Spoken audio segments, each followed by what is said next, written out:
넷플릭스 드라마 멜로무비에서 고준은 동생을 위해서 매일 늦게까지 힘든 일을 하며 돈을 벌었습니다. 어린 시절 부모님을 떠나게 된 고겸에게 남겨진 가족이라고는 형인 고준밖에 없었는데요. 고준은 무뚝뚝하고 좀처럼 자기 감정을 드러내지 않았습니다. 그는 자신에게 의지하는 어린 동생을 보며 더 열심히 일해야겠다고 판단했고 힘든 일이 있더라도 동생을 보며 기운을 얻곤 했는데요. 고준이 힘들게 노력한 덕분에 고겸은 훌륭하게 클 수 있었고 성인이 되었습니다. 고준은 고겸만 바라보며 수십 년 동안 일만 했고 별다른 취미생활도 하지 않았는데요. 그의 유일한 취미는 쉬는 날 낮잠을 자거나 동생 고겸과 영화를 보며 시간을 보내는 것이었습니다.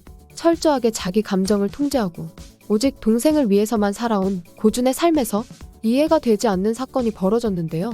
고겸이 배우가 되기 위해서 열심히 노력하는 그 시기에 고준은 교통사고를 당했습니다. 형사의 말로는 비가 오고 안개가 끼는 날이었기 때문에 차가 절벽으로 떨어졌다고 했지만 그 사건은 너무 이상한 점이 많았는데요. 고겸이 사건 현장에 가서 비가 오는 날에 몇 번을 테스트해봤지만 차가 미끄러지거나 절벽으로 떨어질 수 없었습니다. 의도적으로 자동차의 핸들을 꺾어서 죽으려고 하지 않는 이상 그 도로에서 절벽으로 떨어지는 것은 불가능했습니다. 고겸은 사건 현장에서 몇 번이나 테스트를 한 다음 혹시나 고준이 죽으려고 했던 것이 아닐까 하고 의심했는데요. 사고 후에 고준의 태도도 너무 이상했습니다. 그는 거의 죽을 뻔했다가 살아났지만 그것에 대해 기뻐하거나 하지 않았습니다. 그냥 무덤덤하게 자신이 살아있다는 사실을 받아들였습니다. 아무리 평소에 무뚝뚝한 사람이라고 할지라도 죽었다가 살아나게 되면 기뻐하거나 하는 감정의 변화가 있는 것이 당연한 일이었는데요.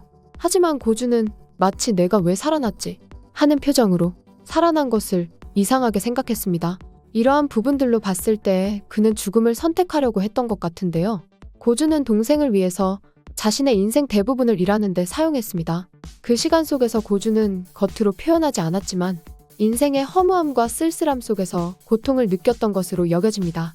인간이 누군가를 위해서 매일같이 일만 하고 어떤 취미생활도 가지지 않은 채 똑같이 살아간다면 그 사람의 내면은 썩어 들어갈 수밖에 없었는데요. 다른 사람들과 어울리고 연애도 하고 일상적인 생활이 있어야만 내면의 만족도 생기고 삶에 대한 동기도 생기는 것인데 고준은 그러한 삶을 거부하며 살았기 때문에 자신도 모르게 내면이 완전히 파괴되어 있었던 것이죠. 고겸이 성인이 된 시점에서는 이제 고준이 그를 돌봐줄 필요가 없었습니다. 고준에게 더 이상 삶의 의미가 없었고 평생 동안 일만 하면서 살아온 그에게 다른 생활을 한다는 것은 불가능했는데요. 삶의 의미를 잃어버린 고준이 선택할 수 있는 것은 죽음이 유일했습니다.